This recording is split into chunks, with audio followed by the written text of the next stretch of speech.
베드로전서 2장 18절부터 20절 말씀 보겠습니다.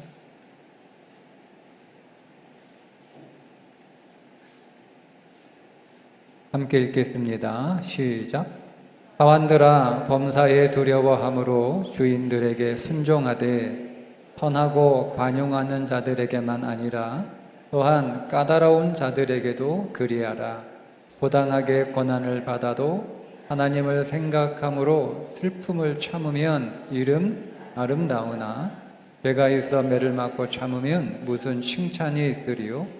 그러나 선을 행함으로 고난을 받고 참으면 이는 하나님 앞에 아름다우니라. 아멘. 오늘 말씀 제목이 하나님을 생각함으로 슬픔을 참으면 아름답다입니다.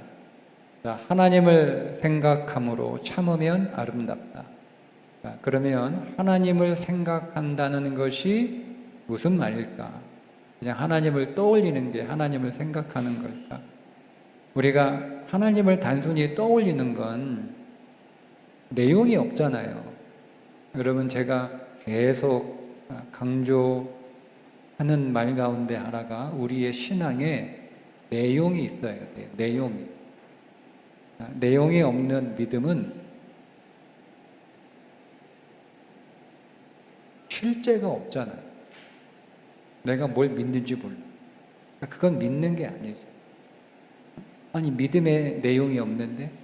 그러니까 우리의 믿음의 대상은 분명하죠. 우리가 하나님을 믿습니다. 그죠? 그런데 그 하나님이 오늘 우리에게 무슨 일을 하셨는가? 그 내용이 있어야 될 거 아니에요. 그런 것처럼 우리가 하나님을 생각한다라고 하는 것은 하나님을 떠올리는 게 아니에요.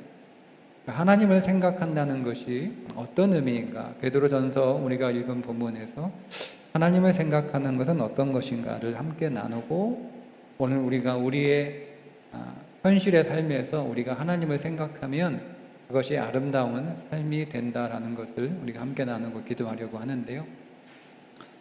하나님을 생각한다는 것을 여러분 예를 들자면 여러분 이렇게 설명을 할 수 있습니다. 어떤 사람이 하나님을 믿지 않습니다. 그 마음에 그 생각에 하나님이 없습니다. 그런데 하나님을 믿지 않고 하나님이 없는 이 사람이 아내를 사랑합니다. 하나님을 믿지 않고 하나님이 그 마음에 없는 사람이 남편에게 순종합니다. 자, 그러면 이 사람이 아내를 사랑하고 이 사람이 남편에게 순종하는 것은 성경적인가요? 여러분 생각은 어떠세요? 하나님을 믿지 않아요. 그 마음에 하나님이 없어요. 그런데 아내를 사랑하고 남편에게 순종합니다. 하나님에 대한 믿음도 없고 하나님에 대한 마음이 그 하나님이 없음에도 불구하고 아내를 사랑하는 것은 그 아내에게 사랑할 이유가 있어서 사랑하는 거죠. 남편에게 순종하는 것은 그 남편에게 순종할 만한 이유가 있어서 순종하는 겁니다. 그러니까 이유가 있어서 사랑하고 이유가 있어서 순종하는 건 성경적이지 않습니다. 우리가 사랑하고 우리가 순종하는 이유는 하나님이 그렇게 하라고 말씀하셨기 때문이에요. 그러니까 어떤 이유가 있어서 사랑하고 어떤 이유가 있어서 순종한다라고 하는 것은 성경적 사랑도 아니고 성경적 순종도 아닙니다. 성경에 말씀하고 있는 사랑과 순종은 그 이유가 사람에게 있는 게 아니라 내가 사랑하고 내가 순종해야 될 대상에게 있는 게 아니라 하나님 말씀에 있는 거예요. 하나님이 그렇게 하라고 말씀하시니까 내가 사랑할 이유가 없어도 사랑하고 순종할 이유가 없어도 순종할 때 그 사랑과 그 순종을 성경적 사랑, 성경적 순종이라고 부르는 겁니다. 이것이 하나님을 생각한다는 말씀의 의미입니다. 근데 우리는 대개 하나님을 생각하기보다는 자기 자신을 생각하죠. 자기 자신을 생각한다는 것은 자기 자신을 의식한다는 말입니다. 그러니까 오늘 우리는 우리의 인생에서 대부분의 삶들을 다 자기를 의식하며 살아갑니다. 이 사람에게 사랑할 만한 이유가 없는데 내가 하나님 말씀에 순종하여 사랑하면 이 사람이 날 우습게 보지 않을까? 이 사람에게 내가 복종할 이유가 없는데 내가 하나님의 말씀이 복종하라고 해서 내가 복종하면 나를 우습게 보지 않을까? 자기 생각하는 거잖아요. 내가 하나님의 말씀에 순종했을 때 사람들이 나를 어떻게 볼까? 나를 어떻게 생각할까? 내게 어떤 일이 벌어질까? 내가 어떤 결과를 겪게 될까를 생각하는 게 자기를 생각하는 거고 자기를 의식하는 거잖아요. 그게 악하다는 거예요. 왜냐하면 자기 사람에서 나오는 거는요, 선한 것이 하나도 없어요. 사람은 온통 그 사람이 내놓는 거라고는요, 악 외에는 선한 것이 하나도 없다. 그거는 제가 발견한 인간의 진실입니다. 아니, 말씀에서 발견했을 뿐만 아니라 제가 겪어보니까 사람은 선한 게 하나도 없어요. 사람은 온통 악만을 내놓을 수밖에 없는, 악밖에 없는, 악으로 가득 찬 존재가 저는 인간이다. 그러니까 자기를 생각하고 자기만을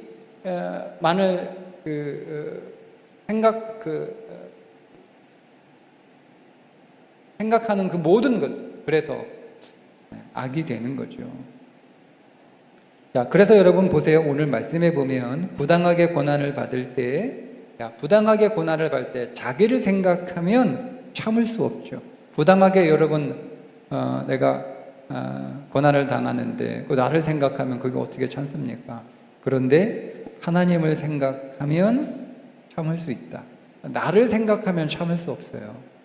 내가 부당한 얘기를 들었어요. 부당한 말을 들었어요. 부당한 일을 당했어요. 부당한 대우를 받았어요. 그러니까 나 자신을 생각하면 참을 수 없죠. 그런데 하나님을 생각하면 참을 수 있다. 하나님을 생각하면 참을 수 있다. 그리고 그것이 아름답다라고 말씀을 하십니다. 그래서 신앙이란 하나님을 생각하는 능력입니다. 그게 신앙의 능력이에요. 어떤 사람이 능력 있는 사람이냐? 하나님을 생각할 수 있는 사람.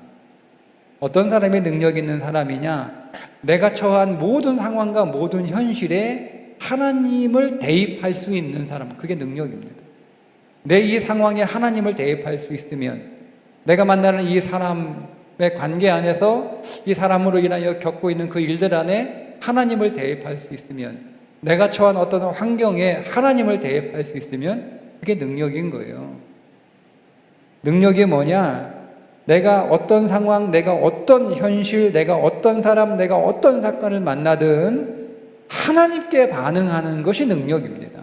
사람에게 반응하는 것이 능력이 아니고, 상황에 반응하는 것이 능력이 아니고, 사건에 반응하는 능력이 아니고, 환경에 반응하는 것이 능력이 아니고, 하나님께 반응할 수 있는 것, 그게 능력입니다. 능력은 하나님을 생각하고 하나님을 대입하고 하나님께 반응할 수 있는 것이 능력인 거예요. 이게 성경에 말씀하고 있는 능력, 그게 성령의 능력이죠. 성령의 능력. 이런 능력을 가지신 분, 이런 능력의 삶을 사신 분으로 사도 바울이, 베드로가 모델로 세우신 분이 바로 예수님입니다. 우리가 읽지 않았지만 계속 이어지는 21절부터 24절의 말씀을 보면, 이를 위하여 너희가 부르심을 받았으니, 보세요. 그리스도도 너희를 위하여 고난을 받으사 너희에게 본을 끼쳐 그 자취를 따라오게 하려 하셨느니라. 그리스도도 고난을 받으셨어요. 그리스도가 그 받는 고난은 부당한 고난이죠.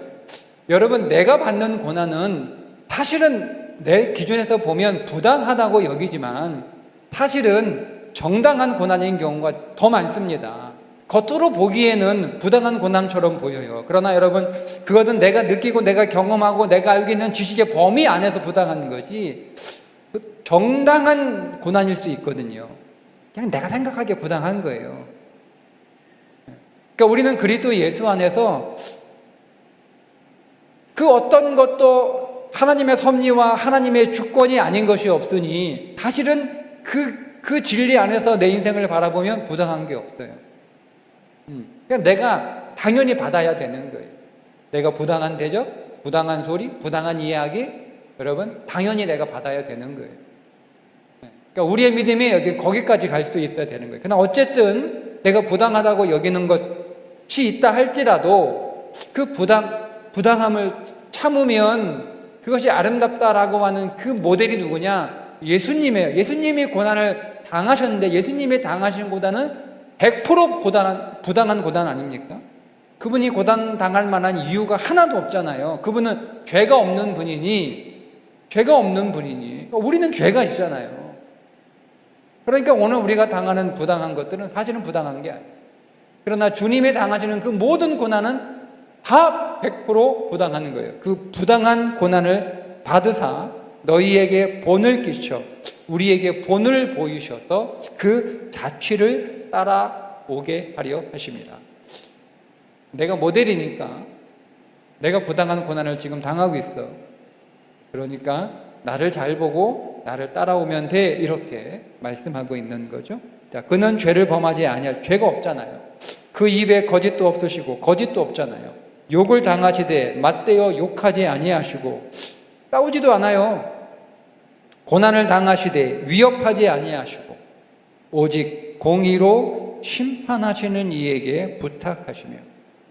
그러니까 예수님은 욕을 받으시지만 욕으로 반응하지 않고 공의로 심판하시는 하나님께 부탁, 즉 하나님께 반응했다는 거예요. 하나님을 대입한 거잖아요. 하나님을 생각한 거잖아요. 그 부당한 순간에 부당한 자리에서 부당한 사건과 부당한 일을 당하시면서 예수님은 누구를 생각하셨는가? 하나님을 생각하셨대요. 그러니까 하나님을 대입한 거예요. 자기의 부당한 상황에. 그리고 하나님께 부탁하셨다. 하나님께 기도하셨다. 그러니까 여러분, 기도가 능력인 거예요. 기도가. 하나님을 생각하고 하나님을 대입하고 하나님께 반응하는 것이 뭐냐? 그게 기도라는 거죠. 그래서 그 기도가 능력이 되는 겁니다. 그러면 오늘 우리가 예수님이 오늘 부당한 고난을 당하셨을 때 우리의 모델이 되시니까 첫 번째 하나님을 생각한다라고 하는 것은 하나님께 기도하는 거죠. 우리가 부당한 일을 당할 때, 억울한 일을 당할 때 하나님께 기도하는 겁니다. 여러분 기도하십니까? 뭐가 먼저 나옵니까? 어떤 말이 먼저 나옵니까? 우리는 하나님을 향하여 제일 먼저 말할 수 있는 자들이 돼야 되는 거예요. 그러니까 그 훈련을 하셔야 되는 거예요. 훈련을. 내 안에 어떤 말이 있을 때 그 말을 제일 먼저 하는 대상이 하나님이어야 되는 거예요. 그러면 말이 바뀌는 거예요. 우리가 내가 말하는 대상을 바꾸지 않아요. 항상 내가 말하는 대상이 사람이고 항상 내가 제일 먼저 말하는 대상이 상황이에요. 그러면 여러분, 사람은 바뀌지 않잖아요. 그러니까 내 말도 안 바뀌는 거예요. 상황이 바뀌지 않잖아요. 그러니까 내 말도 바뀌지 않는 거예요. 여러분, 오늘 우리가 우리의 언어가 달라져야 되는데, 그 우리의 언어가 생명의 언어이어야 되고 우리의 언어가 믿음의 언어이어야 되는데, 사람을 향해서 말할 때는요, 우리가 신경을 쓸 때만 잠깐 그렇게 되는 거고 내 안에 힘이 있을 때만 잠깐 그렇게 되는 거예요. 근데 여러분, 우리가 누구한테 맞았어, 한 대 맞았어. 맞으면 내가 맞았다는 얘기는 힘이 없다는 얘기예요. 맞으면 또 힘이 빠져요. 아프니까. 그죠? 그럴 때는 내가 힘이 없으니까 내가 의도하고 내가 생각한 대로 말이 안 나와요. 약하니까. 그러니까 내가 신경 쓰고 내가 힘이 있을 때만 내가 상황에 대하여 좋은 말을 하고 사람에 대하여 좋은 말을 하는 거란 말이에요. 근데 내가 한 대 맞고 고난당하고 힘들고 어려워지고 지치고 피곤하고 연약해지면 사람을 향하여, 사람은 변하지 않으니까, 상황을 향하여, 상황도 그대로니까 여전히 그 말이 나오는 거예요. 그러니까 여러분, 방법은 그러면 내가 먼저 말하는 대상을 바꾸면 되는 거예요. 나는 제일 먼저 하나님께 얘기하겠다. 그게 기도잖아요. 내가 오란 일을 당했어요. 분한 일을 당했어요. 내가 부당한 대접을 받았어요. 부당한 소리를 들었어요. 하고 싶은 말이 있죠. 하나님 찾아가서 하나님에게 제일 먼저 말해야겠다. 그게 능력이고 그게 믿음인 거예요. 하나님께 먼저 말씀하시죠. 하나님께 먼저 말하면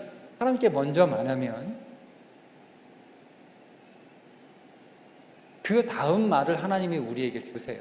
사람에게 이렇게 말해라. 상황에 이렇게 말해라고 하나님이 말씀을 주시는 거예요. 하나님께 말하면 말씀을 주세요. 그 말을 가지고 얘기하는 거예요.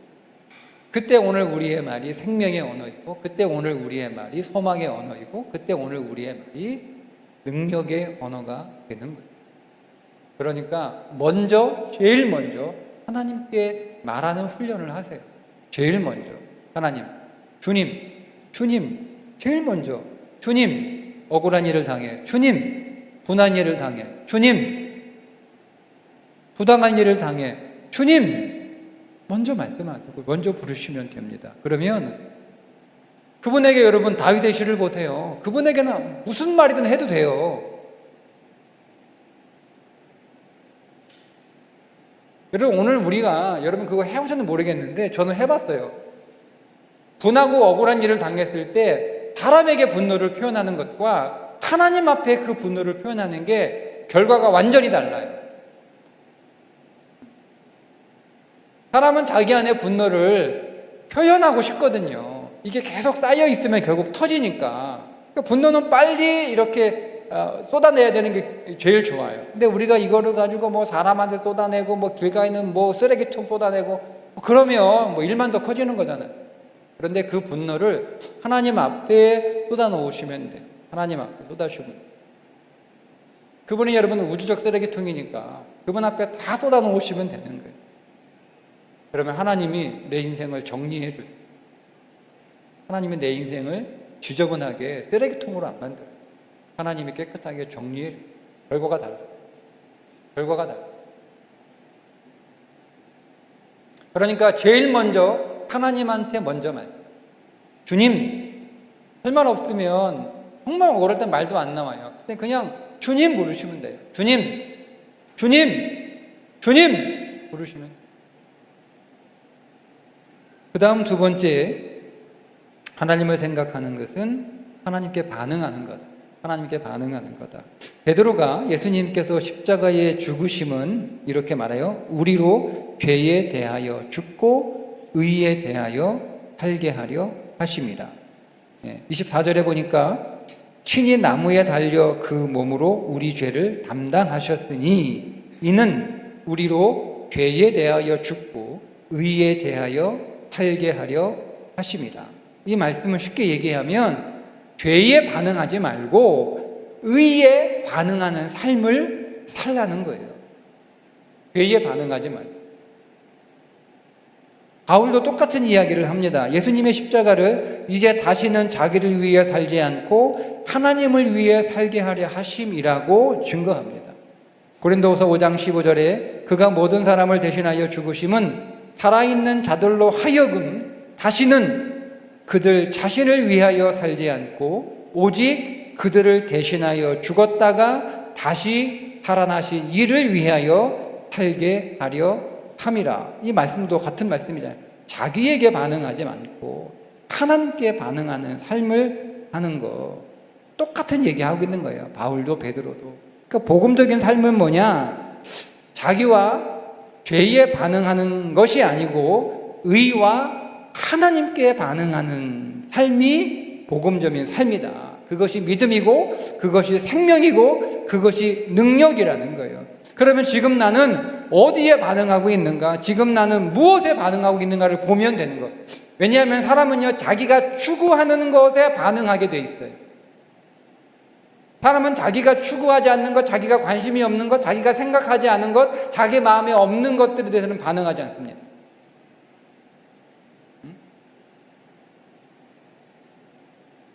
아니, 여러분들이 별로 먹고 싶지 않은 음식을 여러분 앞에 갖다 놓으면 여러분이 반응합니까? 내가 반응할 때는 내가 먹고 싶은 음식이 있을 때 반응하는 거예요. 여러분들이 좋아하지 않는 것 제가 여러분 앞에 갖다 놓으면 여러분들이 그 반응합니까? 쳐다보지도 않아요. 무감각이에요. 무반응이에요. 근데 여러분이 관심이 있는 것을 딱 여러분 앞에 보여주면 그것에 관심 있는 사람은 거기에 반응하게 돼 있단 말이에요. 그러니까 내가 반응한다는 것은 사실은 내가 그거를 추구하고 있다는 뜻이고 내가 그거를 생각하고 있다는 뜻이에요. 반응한다는 것. 그래서 여러분, 내가 무엇에 반응하고 있는가, 내가 어떤 것에 반응하고 있는가를 보면 그 반응은 내 인생의 방향이 무엇인지를 보여줍니다. 지금 내가 어디로 가고 있는지를 알려주는 거예요. 어디로 가고 있는지, 내가 어디로 가고 있는지 여러분이 생각하고 여러분이 마음먹은 대로 인생이 가는 게 아니고요, 여러분들이 관심을 갖고 있는 곳으로 여러분의 인생은 가고 있는데, 사람은 자기가 뭐에 관심을 갖고 있는 걸 되게 고상하게 생각하는 오해의 함정에 빠지고 있으니까 잘 몰라요. 내가 무엇에 반응하는지를 알면 내 인생이 그쪽으로 가고 있는 거예요. 그러면 내 인생이 어느 방향으로 가고 있는지를 우리가 보면 내 인생의 미래를 짐작할 수 있습니다. 그렇게 되니까. 그래서 반응이 너무너무 중요해요. 반응. 지금 내가 무엇에 반응하는, 내가 어디에 반응. 그러니까 우리는 하나님께 반응하는 자들이 되어야 되는 거죠. 그래야 내가 사는 거예요. 예를 들면 여러분, 내 현실에 대한 염려, 내 현실을 내가 염려로 반응한다. 우리가 어떤 문제가 생기고 어떤 고난이 닥치고 어떤 어려움이 닥치고 뭐 이런 게 생기면 우리가 그거를 반응할 때 염려로 반응을 해. 그럼 이 염려로 반응한다는 게 무슨 뜻일까? 염려란 뭘까? 마태복음 6장 26절에 보면 주님이 이렇게 말씀을 하세요. 공중에 새를 보라. 심지도 않고 거두지도 않고 창고에 모아 들이지도 아니하되 너희 하늘 아버지께서 기르시다니 너희는 이것들보다 귀하지 아니하냐. 지금 예수님이 공중에 새를 보라. 여러분, 하나님이 지금 새 이야기하고 계신다고 해서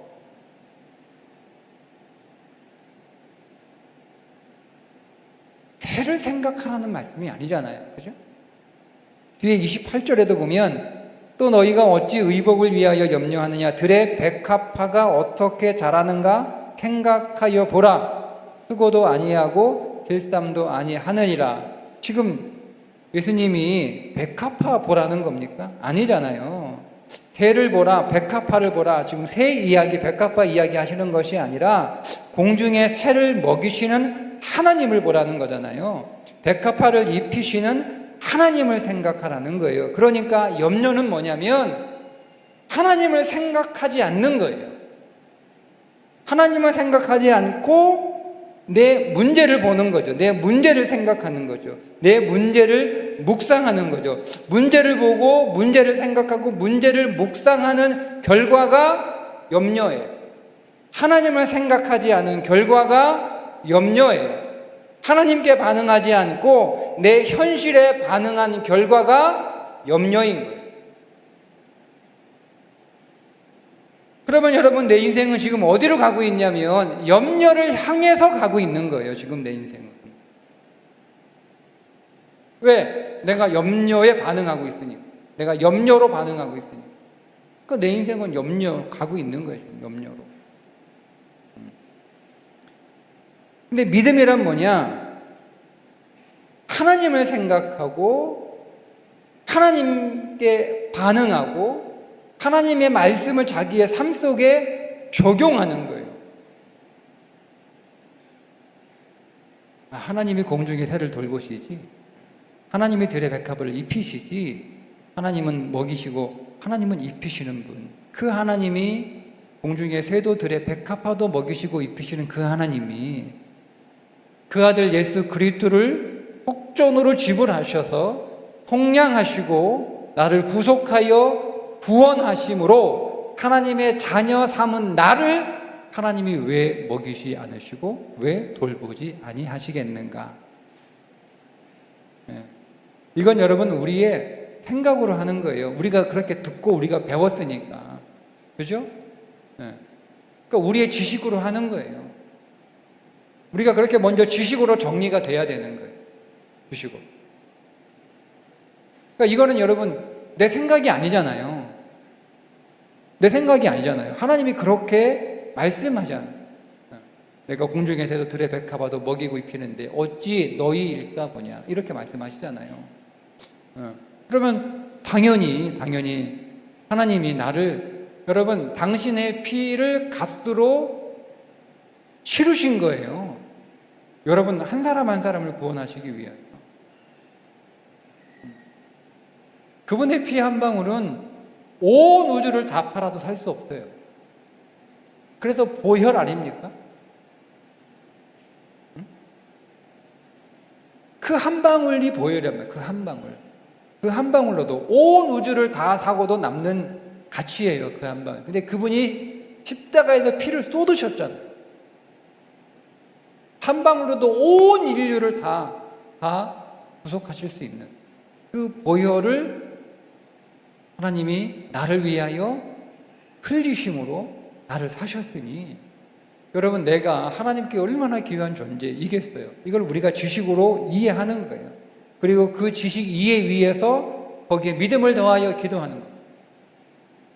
그게 근거인 거예요. 하나님의 말씀이 근거인 거죠. 네가 뭐 잘했냐? 네가 뭐 대단하냐? 네가 뭐 가치 있냐? 네가 뭐 쓸모 있냐? 이건 거짓말이에요. 하나님이 오늘 우리가 쓸모가 있으셔서 여러분 그분의 보혈을 흘리셨습니까? 그러면 계산이 안 맞는 거잖아요. 여러분 생각해 보세요. 여러분이 쓸모가 있어요. 하나님이 여러분들이 쓸모가 있으니까 여러분들을 사용하려고 하나님이 피를 값으로 지불해 주셨어요. 여러분 이게 계산이 맞습니까? 계산이 맞아요? 그러니까 지금 계산이 안 맞잖아요. 아니 여러분, 내가 주님의 피 하나님보다 더 가치 있는 존재는 아니잖아. 내가 뭘 하든 여러분이 뭘 하든, 여러분들이 뭘 하든 그분의 피 한 번의 가치만큼 여러분이 그 인생을 할 수 있나요? 여러분이 뭘 하든, 여러분이 상상하든 다 해보세요. 여러분들이 다 해보세요. 여러분이 뭘 하든 그분의 피 한 번의 가치에 될 수가 없어요. 그러니까 우리는 그런 가치가 없는 자란 말이에요. 아무리 가치가 있다고 하더라도. 그런데 그분이 온 우주를 다 팔아도 살 수 없는 그분의 피 한 방울인데, 그 피 한 방울로도 우리를 사셨단 말이에요. 그러니까 여러분, 네가 무슨 가치가 있어 라고 하는 건 거짓말이에요.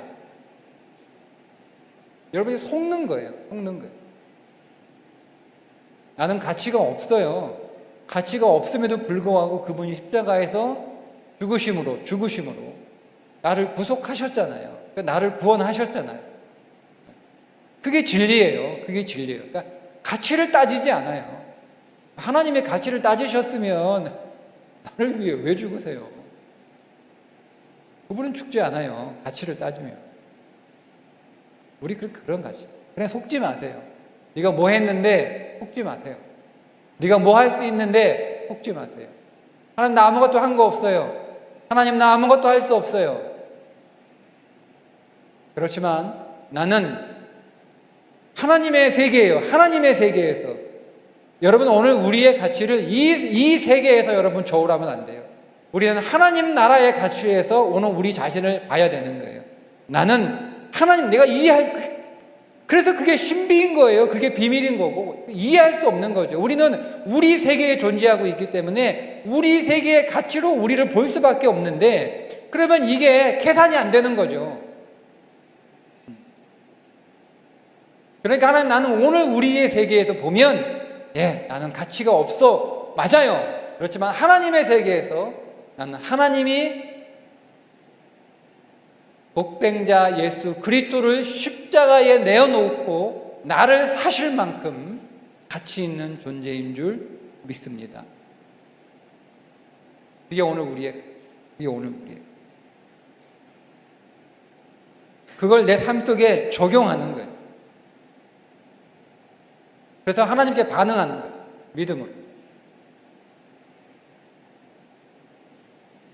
그냥 오늘 우리가 어떤 어려운 일을 만나면 그냥 참어. 이건 기독교 아니에요.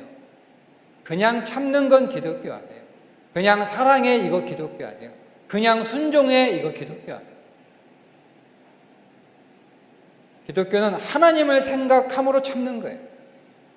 하나님을 생각함으로 순종하는 거예요. 하나님을 생각함으로 사랑하는 거예요. 이게 기독교예요.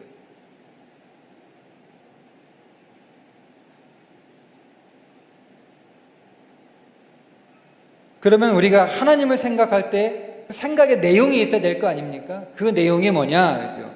오늘 사도 바울이 예수님을 예를 들어서, 베드로가 예수님을 예를 들어서 이렇게 이야기하잖아요.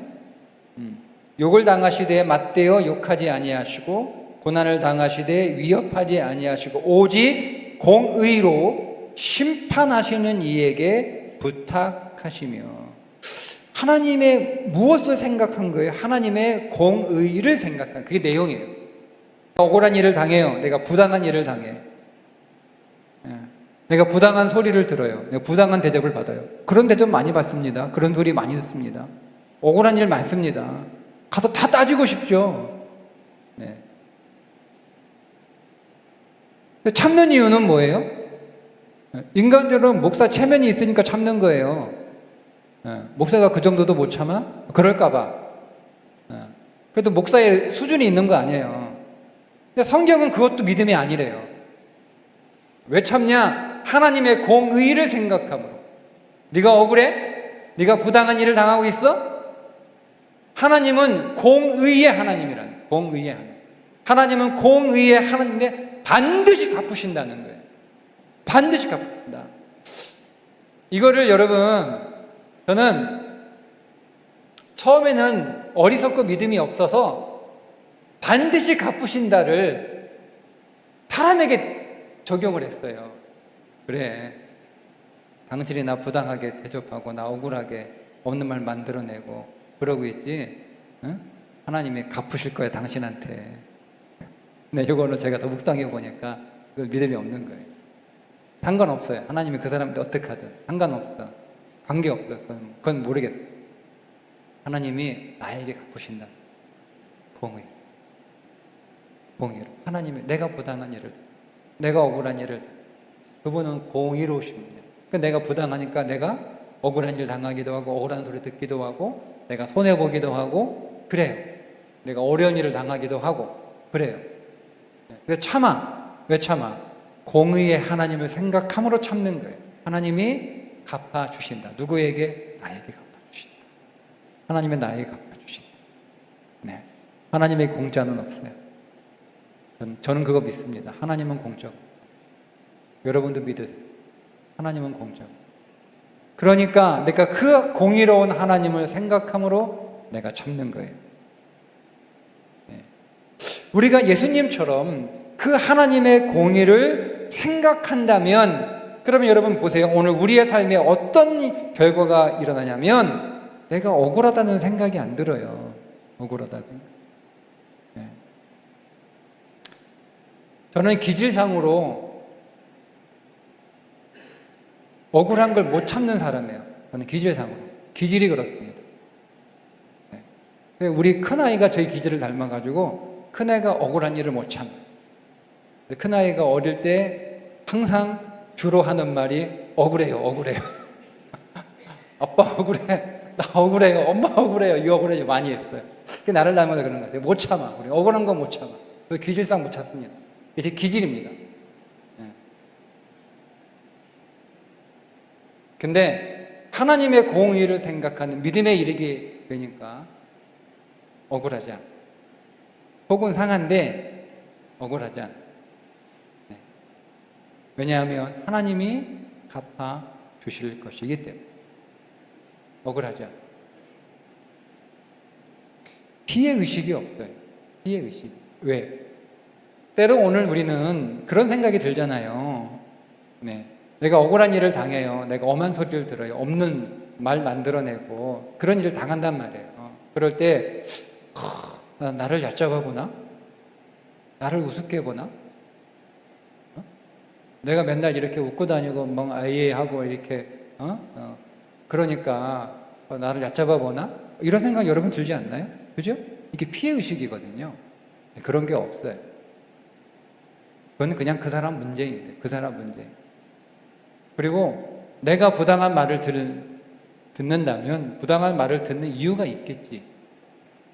더 깊이 들어가면 내가 억울한 일을 당하면 그 억울한 일을 당하는 이유가 있겠지. 억울하지만, 부당하지만, 속상하지만, 기분도 나쁘고 화도 나지만 주님을 먼저 부르는 거예요. 주님, 이유가 있겠죠? 제 입장에서는 부당한 것 같지만, 그러나 하나님, 우리가 진리 안에서 부당한 일을 당하지 않으니까 하나님이 허락하신 거라면 부당한 게 아니잖아요. 하나님이 허락하신 거라면 억울한 게 아니잖아요. 보세요. 그게 요셉이 고백한 거 아닙니까? 그가 부당한 일을 당하잖아요. 그가 형들한테 부당한 일을 당하잖아요. 그가 보디바르 집에서 부당한 일을 당하잖아요. 근데 요셉이 여러분 나중에 깨닫잖아요. 그게 부당한 일이 아니라는 거. 이유가 있었구나라는 거죠. 부당하지만 하나님의 이유가 있는 거예요.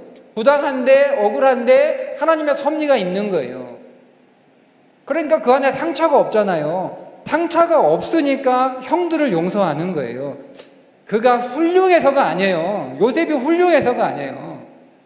그가 형들에게 상처를 물론 받았죠. 그가 보디바르 집에서 상처를 받았죠. 그런데 그가 하나님의 주권과 하나님의 섭리라는 것을 깨닫게 되니까 그 상처가 치유되는 거예요. 치유되니까 상처가 없잖아요. 상처가 없으니까 형들을 용서라는 말 자체가 사실은 이게 용서는 전제가 상처를 전제로 하는 게 용서거든요. 근데 요셉은요, 상처가 이미 끝난 거예요. 그러니까 상처가 있다가 사라졌어요. 그러니까 그런 의미에서 보면 사실 형들을 용서한 건 아니에요. 용서는 상처가 전제되는 거니까 상처가 없으니까 용서라고 말하기. 그래서 형들에게 설명해 주잖아. 내가 형들을 용서한다 아니고 형들에게 형들이 나 보낸 거 아니라니까. 상처였으면 형들이 날 보냈지만 하나님이 형들의 악을 이렇게 선하게 만들어 주셨으니 내가 용서할게. 이게 맞는 거잖아요. 상처라면. 근데 그렇게 하지 않잖아요. 형들이 보낸 게 아니라니까. 하나님이 보낸 거야. 그러니까 형들 신경 쓰지 마. 나 상처 없어. 이렇게 얘기한 거잖아요. 그죠? 그러니까 내가 부당한 일을 당해. 그러니까 우리가 믿음이 더 전진하면 그런 고백을 하는 거야. 그런 생각을 하는 거죠. 이유가 있겠지. 하나님이 괜히 내 인생에서 이런 일을 겪게 하실까? 분명한 하나님의 뜻이 있겠지. 괜히 하나님은 내 인생에 이런 일어나게 하시겠어? 그러니까 이유가 있는 거예요. 이유가 있는 거예요. 그러니까 나는 그 이유에 집중하는 거죠. 하나님이 왜 이런 소리 듣게 하세요? 하나님 왜 이런 억울한 일 당하게 하세요? 하나님 왜 이런 말도 안 되는 일을 겪게 하세요? 라고 질문하는 거죠. 그럼 내가 어떻게 하나님 반응해야 되는 거예요? 그럼 내가 어떻게 여기에 하나님 대처해야 되는 거죠? 하나님 어떻게 할까요? 어떻게 할까요, 하나님? 설명할까요? 따질까요? 아니면 그냥 참고 있을까요? 그냥 기다릴까요? 질문하는 거예요. 하나님이 하라고 한 대로 하면 되잖아요. 말씀드렸잖아요. 먼저 하나님에게 얘기하는 거예요. 제일 먼저. 내가 하는 모든 말의 첫 번째 대상자는 하나님이어야 되는 거예요. 그럼 하나님 말씀을 하실 거 아니에요. 그분에게 먼저 얘기했으니까. 그리고 그분에게 먼저 이야기하면서 내 마음도 정리가 되고 다 정리가 돼요. 내 감정. 그리고 어떻게 반응할까 기다리는 거죠. 하나님이 어떻게 말씀하시는 기다리는 거예요. 기다리는 거죠. 예수님처럼 그렇게 반응하면 피해의식도 없고 억울한 생각도 없고 기다리는 거예요. 하나님이 공의로 내게 갚아주실 것을 믿고 기다려요. 하나님이 반드시 갚아주십니다. 믿고 기다려요. 여러분 부당하고 억울한 현실을 살아가고 계신가요? 내가 수고하고 내가 열심을 다하고 있는데 내가 진심으로 살고 있는데 여러분의 수고와 여러분의 열심과 여러분의 진심이 부정당하고 있습니까? 그렇듯 오늘 우리의 현실은 마치 나를 부정하는 것처럼 보이지만 그러나 하나님은 반드시 공의로 갚아주실 것을 믿으시고 이 하나님을 생각하는, 공의의 하나님이 반드시 내 인생에서 갚아주실 것을 믿고 기다려. 그게 하나님을 생각. 그때 그 모습이 아름답다. 아름답다. 이렇게 말씀을 하는 거죠. 아름답다. 저는 이 말씀을 이렇게 묵상을 했어요. 부당한 일을 당해도 하나님을 생각함으로, 공의로 갚아주시는 그 하나님을 생각함으로 참고 기다리면 아름답다. 하나님이 나를 아름답다고 보시는 거 아니에요. 그러면 하나님의 내 삶의 아름다움을 채워주시지 않아요.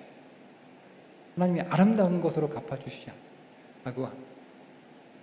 그러니 오늘 저와 여러분이 혹 우리가 부당한 일을 당하고 있다 생각된다면, 내가 정말 열심히 사랑하는데, 정말 내가 진심으로 사랑하는데 그 진심과 그 열심이 부정당하는 것처럼 여러분 보여진다, 느껴진다면 여러분 슬퍼하지 마시고 그 슬픔을 참고 하나님을 생각함으로,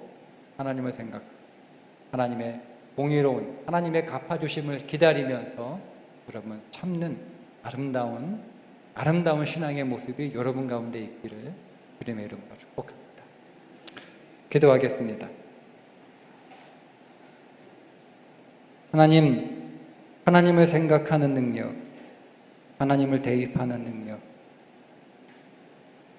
하나님께 반응하는 능력, 오늘 우리에게 이 능력을 더 주셔서 우리가 믿음으로 반응할 수 있도록, 우리가 하나님을 생각할 수 있도록, 하나님을 적용할 수 있도록, 하나님께 반응할 수 있도록 하나님 우리를 붙잡아 주시옵소서.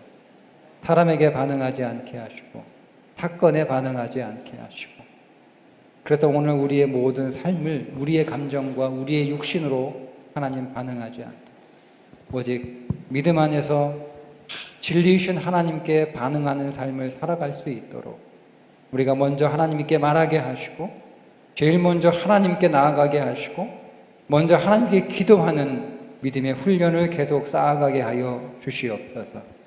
하나님, 오늘 우리가 하나님께 더 반응하고 또 하나님을 만나기를 원합니다.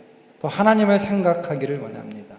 하나님, 오늘 우리의 삶이 내가 진심으로, 정말 내가 열심으로 살아가는데 마치 그 열심과 진심이 부정당한 듯한 오늘 우리의 삶의 현실, 하나님, 그러나 공의로 갚으실 하나님을 믿음으로 기다리며 우리가 이 현실을 넉넉히 인내하며 살아가는 자들 되게 하여 주셔서 진실로 오늘 우리의 아름다운 삶을 진실로 아름답게 만들어준 하나님을 만나고 경험하고 간증하는 인생이 되게 하여 주옵소서.